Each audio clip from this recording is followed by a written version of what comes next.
मैं सुरेखा सिंह। बच्चों, आज हम आपके पाठ्य पुस्तक से अब्राहम लिंकन का पत्र नामक पाठ पढ़ेंगे। सबसे पहले हम यह जान लें कि आखिर पत्र क्या होता है। बच्चों, आज हमारा जो जीवन है उसके अधिकांश गतिविधियां, क्रियाकलाप मोबाइल फोन के इर्द गिर्द घूमती रहती है। मोबाइल फोन जो है हमारे जीवन का महत्वपूर्ण अंग बन गया है। बिना मोबाइल फोन के जीवन की कल्पना भी हमें नामुमकिन सा लगता है, बेकार सा लगता है। लेकिन आपने सोचा है कि जब फोन नहीं थे, मोबाइल फोन या फोन नहीं थे, उस समय हम जो व्यक्ति जो है लोग अपने विचार, अपने संदेश, अपने मैसेज कैसे एक दूसरे तक पहुंचाते थे। तो उस समय अपने समाचार, अपने मैसेज को एक दूसरे तक पहुंचाने के लिए लोग पत्र का उपयोग किया करते थे। अब आप ये पूछेंगे कि पत्र क्या होता है। तो पत्र, जब हम अपने विचार या अपने समाचार, अपने संदेश किसी कागज पर, किसी कागज पर, पेपर पर जब लिखते हैं या टाइप करते हैं, टाइप करके किसी दूसरे व्यक्ति तक पहुंचाते हैं, उसे देते हैं, तो उसे हम पत्र कहते हैं। पत्र को किसी व्यक्ति के द्वारा या पोस्ट के द्वारा दूसरे व्यक्ति तक पहुंचाया जाता है, वह पत्र कहलाता है। तो जो आपका ये पाठ है अब्राहम लिंकन का पत्र, यह पाठ जो है कि अब्राहम लिंकन कौन थे और उनका यह पत्र इतना अधिक महत्वपूर्ण क्यों है कि वो आपके पाठ्य पुस्तक में उसे सम्मिलित किया गया है, यह हम जान लें। बच्चों, आप में से बहुत सारे ऐसे बच्चे होंगे जो हो सकता है अब्राहम लिंकन के विषय में बहुत अधिक जानकारी रखते हों, और कुछ ऐसे बच्चे होंगे जो कम से कम इतना तो अवश्य जानते होंगे कि अब्राहम लिंकन कौन थे। अब्राहम लिंकन संयुक्त राज्य अमेरिका के 16वें राष्ट्रपति थे। अब्राहम लिंकन विश्व के महानतम व्यक्तित्व, महानतम राजनेताओं में से एक थे। वो केवल इसलिए प्रसिद्ध नहीं है कि वो संयुक्त राज्य अमेरिका के राष्ट्रपति थे, बल्कि उनके मानवीय गुण, उनकी विशेषताएं उन्हें विश्व के इतिहास में के महानतम व्यक्तित्व में शामिल करते हैं। तो आइए हम संक्षिप्त में जानते हैं कि आखिर अब्राहम लिंकन के कौन थे और उनकी ऐसी क्या विशेषताएं थी। संयुक्त राज्य अमेरिका के 16वें राष्ट्रपति श्री अब्राहम लिंकन का जन्म अत्यधिक निर्धन परिवार में 12 फरवरी सन 1809 को हुआ था। अब्राहम लिंकन बचपन से ही अत्यंत जिज्ञासु और अध्ययन प्रिय प्रवृत्ति के बालक थे। उन्होंने अपनी अधिकांश शिक्षा जो है वह स्वाध्याय, सेल्फ स्टडी द्वारा ही प्राप्त किया था। उनकी पढ़ाई के प्रति इतनी अधिक रुचि थी, इतनी अधिक उनकी पढ़ाई के प्रति इच्छा थी, अपने शिक्षा प्राप्त करने के प्रति उनका समर्पण इतना अधिक था कि उन्होंने अपने शिक्षा को प्राप्त करने के लिए अनेक परेशानियों का सामना किया, अनेक कठिनाइयों का सामना किया, और अपने शिक्षा को प्राप्त करते हुए वो अमेरिका के सर्वोच्च पद, राष्ट्रपति पद तक पहुंचे थे। उनका संपूर्ण जीवन ही संघर्ष से भरा हुआ था।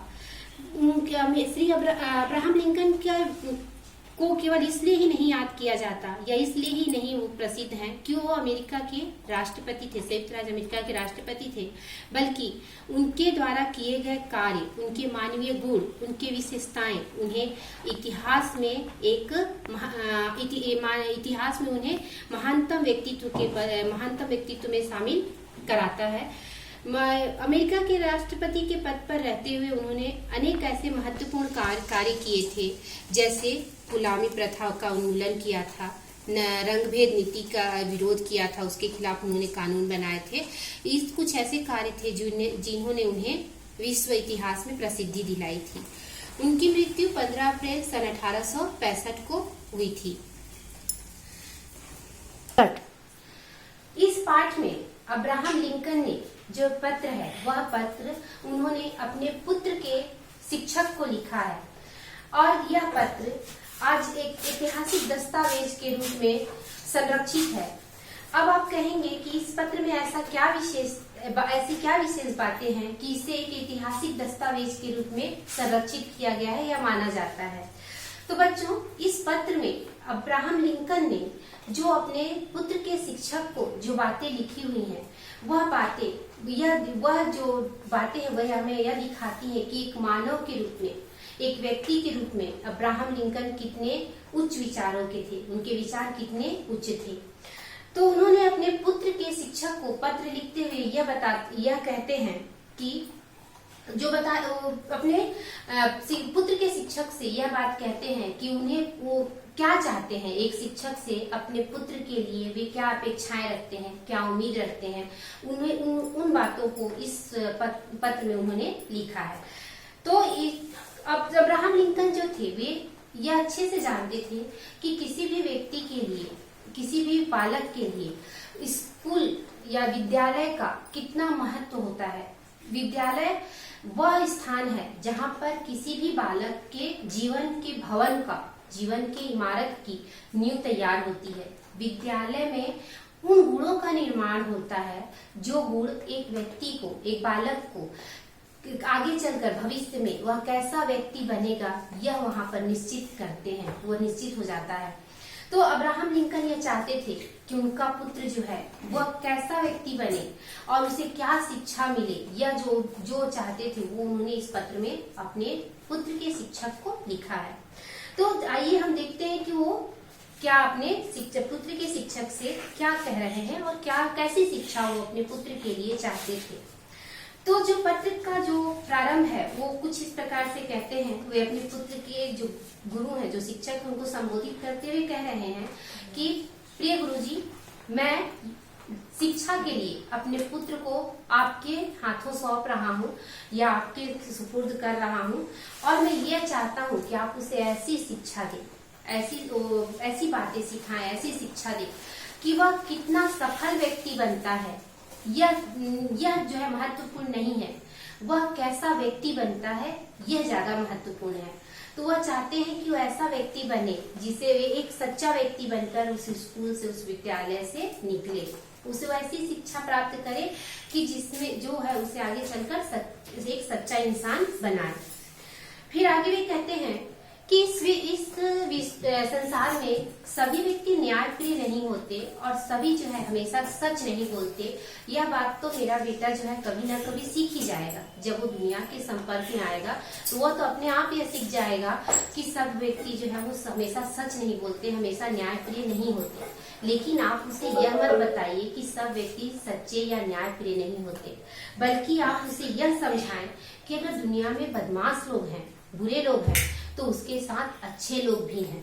आप उसे यह सिखाइए कि अगर स्वार्थी राजनेता है, जो राजनीतिज्ञ है, जो स्वार्थी, अगर एक तरफ स्वार्थी राजनेता है तो दूसरी तरफ प्रेमी, देश से प्रेम करने वाले, जनता के हित में कार्य करने वाले, परोपकार के लिए सोचने वाले राजनेता भी होते हैं। यानी वो क्या कह रहे हैं, लिंकन जी यहाँ पर यह कहते हैं कि उनके पुत्र को नकारात्मक नहीं बल्कि सकारात्मक बातें बताई जाए, ताकि वो आगे चलकर जब भी आगे भविष्य में जब वो एक बड़ा व्यक्ति, बड़ा आदमी बने, एक वयस्क आदमी बने, व्यक्ति बने, तो वह एक सकारात्मक सोच रखे। वह जब अपने फ्यूचर, अपने भविष्य की ओर आगे बढ़े तो सकारात्मक सोच रखे और यही बात वो देखे कि लोग मतलब एक नकारात्मक चीजों को न देखकर अच्छी चीजें सीखे।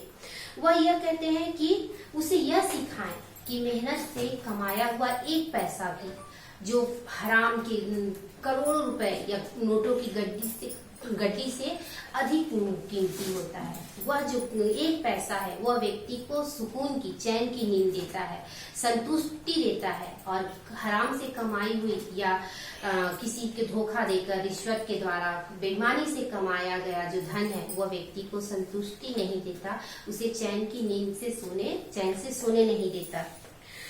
उसे आगे कहते हैं वो कि उनके पुत्र को यह सिखाओ कि अगर हम जीवन में जीत में जितने खुश होते हो, अगर जितना तुम जल्दी स्वीकार करते हो कि हम जीत गए, हम खुश, जितना जीत में खुश होते हो, उतने ही सहजता से हार को भी स्वीकार करना सिखाएं। उसे यह भी सिखाएं कि अगर आप आज हार गए हो तो उसे स्वीकार करो कि हम आज हार गए हैं, लेकिन उस हार से निराश ना हो, बल्कि यह सीखे कि मुसीबतों से, मुश्किलों से डटकर कैसे सामना करना है।